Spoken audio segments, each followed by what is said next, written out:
ولمن خاف مقام ربه جنتان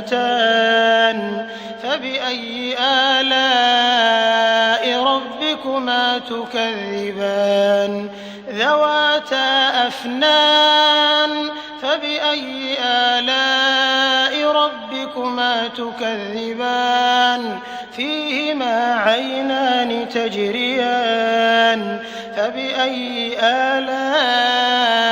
ربكما تكذبان فيهما من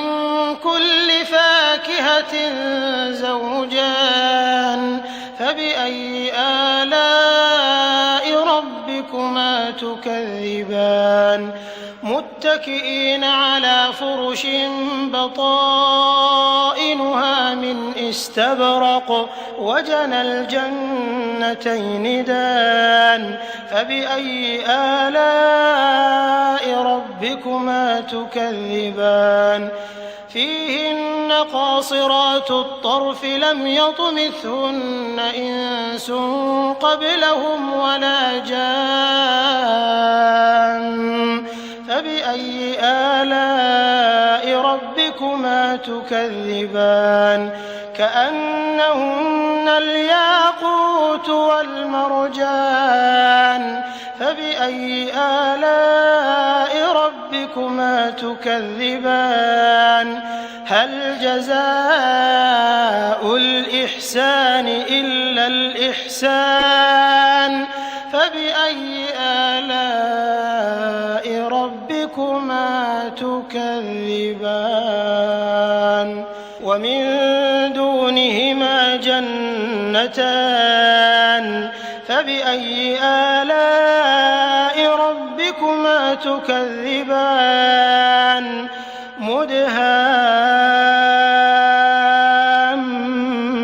مدهامتان فبأي آلاء ربكما تكذبان فيهما عينان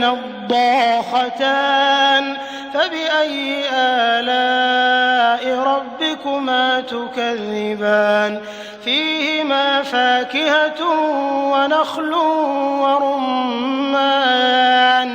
فبأي آلاء ربكما تكذبان فيهن خيرات حسان فبأي آلاء ربكما تكذبان حور مقصورات في الخيام فبأي آلاء ربكما تكذبان لم يطمثهن إنس قبلهم ولا جان فبأي آلاء ربكما تكذبان متكئين على رفرف خضر وعبقري حسان فبأي آلاء ربكما تكذبان تبارك اسم ربك ذي الجلال